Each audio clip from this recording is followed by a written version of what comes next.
Chers amis, tout d'abord, merci à tous de votre présence et à travers elle, de votre intérêt pour cette cause et pour notre action. Celle-ci est collective, cette action, elle est collective, elle est le fruit de notre prise de conscience que rien ne peut continuer de la sorte.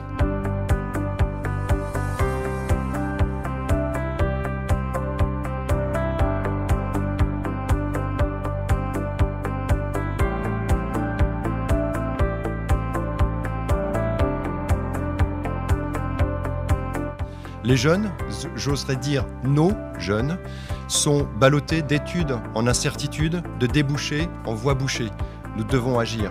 Et cette action, nous devons la faire collectivement. Notre collectif, le réseau Méditerranée Nouvelle Chance, c'est-à-dire vous tous qui êtes réunis ici, est un des outils qui permet d'entrevoir le bout du tunnel, de redonner espoir à cette jeunesse déjà lassée et désabusée.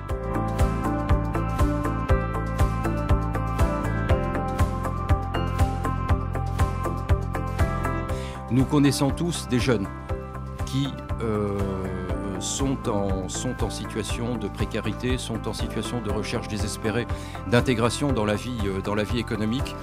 Et je ne vois pas beaucoup ce qui distingue un jeune Français d'un jeune Algérien ou un jeune Marocain qui se pose des questions sur ce que sera son avenir.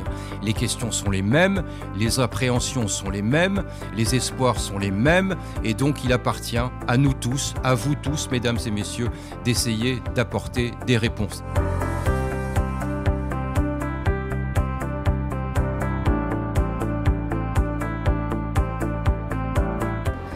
Donner une deuxième chance à des gamins qui, à un moment donné, dans un parcours scolaire qui est forcément pas adapté à eux, peuvent leur donner cette envie et cet espoir pour ailleurs et échanger avec d'autres. Je pense que l'école à deuxième chance peut être un peu le fédérateur avec ces autres pays et ces autres créations.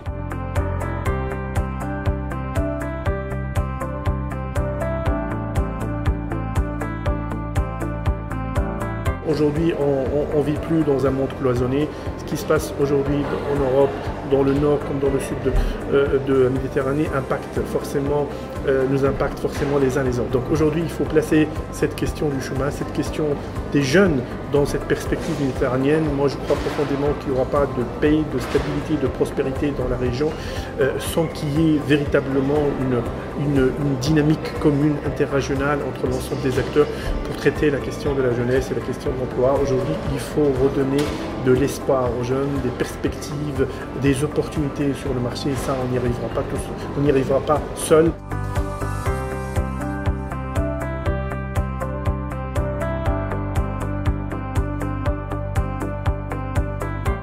La clé, c'est que, et on en a beaucoup parlé ce matin, les lignes, en fait, ont commencé à bouger dans les esprits. Les gens sont conscients que la question de l'employabilité des jeunes, la question de l'insertion des jeunes dans l'économie et dans l'emploi, elle est cruciale pour l'avenir. Dans les esprits, les gens commencent à comprendre qu'il va falloir mettre réellement cette question au centre de nos préoccupations si on veut arriver à des résultats qui nous permettent à la fois un développement économique harmonieux et puis évidemment de ne pas atteindre des niveaux d'inégalité sociale qui sont inacceptables.